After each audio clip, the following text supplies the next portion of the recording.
Yo, what is up, my basketball family? How are we doing today? Welcome back to Green Team Productions. Now, if I was a New Orleans Pelicans fan, I would definitely be excited coming into this next NBA season. Between the additions of CJ McCollum, a healthy returning Zion Williamson, and the recent ascension of Brandon Ingram, and I can't forget Valanciunas, the Pelicans have a nice balance of veteran established players and young up-and-coming stars. But there is one young player in particular that I would like to spotlight on this team. Though the Pelicans are a threat on the offensive end, it is the defensive end over the last 3 years where they've lacked.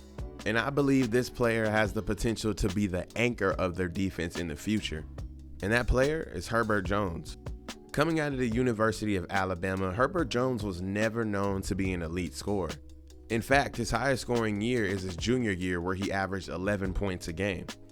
But it was truly his length and athleticism that would help him be an elite defender through college. Through 4 years, averaging just under a block and a steal and a half a game.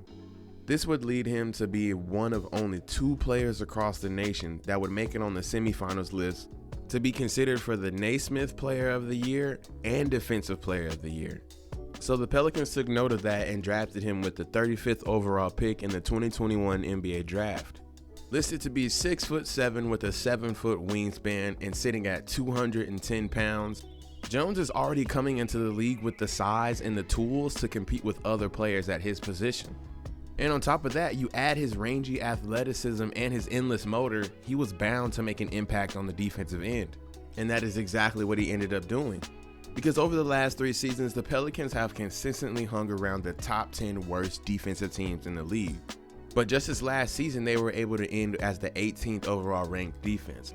And though this only ranks them about 6 spots higher from where they were in the previous season, this just goes to show the impact that players like Herbert Jones are having on the New Orleans Pelicans. And clearly head coach Willie Green agrees, giving him 30 minutes a game over the 78 games he played throughout the season. Herb Jones was able to put in 9.5 points, 1 block, about 2 steals, 2 assists, and 3 rebounds a game. He would rank 8th overall in steals per game and 3rd in total steals with 130. And on top of that, he was 4th in the entire league when it came to steal percentage. And for those of you who don't understand what that means, steal percentage is an estimate of percentage of the opponent possessions that end with a steal while that player was on the court. I know it sounds kind of confusing, but essentially this is a stat that is free from volume and pace. So it is a great indicator to show how effective a player is at racking up steals during each and every possession during the game. And again, in only his first year, Herbert Jones ranked 4th in the entire NBA. And it doesn't just stop there. Herbert Jones will go on to get 10 votes to be on the 2nd team All-NBA defense. And along with him, there were also 2 other rookies in Evan Mobley and Scotty Barnes. Which is crazy because not only is it an accomplishment in itself to get votes for an all-defensive team as a rookie player, but there was 3 out of the same draft class. The future is bright in the NBA. So the Pelicans will go on to round off their season with a 36-46 record, placing them at the 9th seed in the Western Conference. And being that they are in the 9th seed means that they have to play in the play-in. And not only that, but they have to win 2 do-or-die games just to make it into the first round. And the first team standing in their way was the San Antonio Spurs. The last time these 2 teams matched up in the regular season, Herbert Jones was assigned to guard DeJounte Murray, and during that game, Murray only managed to shoot 30% from the field. Now normally DeJounte Murray shoots about 46% from the field, but with the length and the size of Herbert Jones on him, it was hard for him to get to his spots, comfortably at least. And going into the first playing game, only more of the same would happen. DeJounte Murray would be held to just 16 points on 5 of 19 shooting, all thanks to the one and only Herbert Jones. And mind you, DeJounte Murray is coming off his first All-Star selection, averaging 21 points a game and 9 assists, so he is no slouch on the offensive end. The Pelicans will go on to defeat the Spurs 111-101 and move on to play the Los Angeles Clippers for the 8th seed in the Western Conference. In this game, Herb Jones would contribute 7 points and 7 rebounds, but it was mainly due to the heroics of Brandon Ingram that would ultimately catapult the Pelicans over the Clippers and into the first round to play the Phoenix Suns. The Phoenix Suns weren't just the best team in their conference, but they were the best team in the entire league. And not only did they have an elite offense led by Chris Paul and Devin Booker, but they had a top 3 rated defense as well.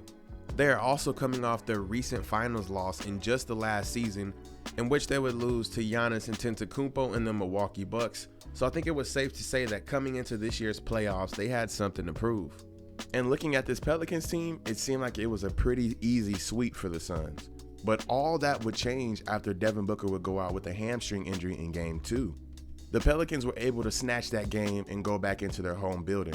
Though they would drop Game 3, it is in Game 4 where I think we should put a heavy spotlight on.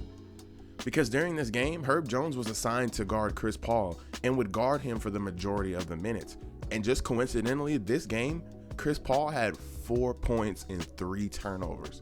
With Herb Jones playing in his airspace and being a disruptor towards the Suns' offense, Chris Paul was only able to shoot 2 of 8 from the field. While on the other end, Herb Jones was everywhere, dropping in 13 points with 3 assists, 2 steals, and 3 blocks. All 3 of those blocks coming on 3-point attempts. And that is just one of the many reasons why you have to love Herb Jones' game. Because not only does he have the physical tools, but he also has the hustle and the IQ to match. You have to be some kind of defender to, in your first playoff series ever, your coach trusts you to guard one of the greatest point guards of all time. And you're actually effective. But in being one of the greatest point guards ever, we all knew that Chris Paul would bounce back, and that is exactly what he would do, averaging just under 28 points for the next 2 games in the series, with 10 dimes to go with that. The Suns would eventually go on to bounce back and win Game 5 and 6, but not without a fight. In this game, Herbert Jones would drop in 16 points with 4 rebounds and 4 steals, showing that not only is he an elite defender, but he could be a decent contributor to this offense coming into the future. He is a threat when you leave him open on the perimeter, and he has the ball handle and agility to grab the rebound and go coast to coast. And a player mainly known for his defense, Herb Jones is many times seen making the right pass in transition and in a half-court setting. This game would go down to the final minutes, but ultimately with the turnover by CJ McCollum and Chris Paul hitting a mid-range dagger, it was pretty much a wrap for the New Orleans Pelicans. But even in losing this series, the Pelicans have nothing to hang their head on. This is a young, depleted team that I thought had no chance going against the number 1 seed, and they were able to push them to the closing minutes of a Game 6. And this was a great chance for young players like Herb Jones, Jose Alvarado, and Trey Murphy to show what they could contribute to this Pelicans team. And from what we've seen in this series, it seems like the Pelicans have a great future. All that being said, Herbert Jones had a great rookie showcase. He showed early that he is already one of the better perimeter defenders in the league. And not only that, but I believe that he also has a high ceiling on the offensive end as well. I definitely don't think he'll average 20 points a game, but if he can contribute 14 points a game and still have his defensive impact, he's going to be one of the better young players in this NBA. But like I said at the beginning, Pelicans fans, I think you guys have a lot to look forward to over these next couple of years. But as usual, it is not about what I think, it's about what you think. So let me know down below in the comments, what do you think the ceiling is on Herbert Jones, and are there any other young players that you would like me to cover? If you like this video, don't be afraid to leave a like on this video, subscribe for more basketball content, I'll always have more for you. I want you guys to have a great and productive day. Peace.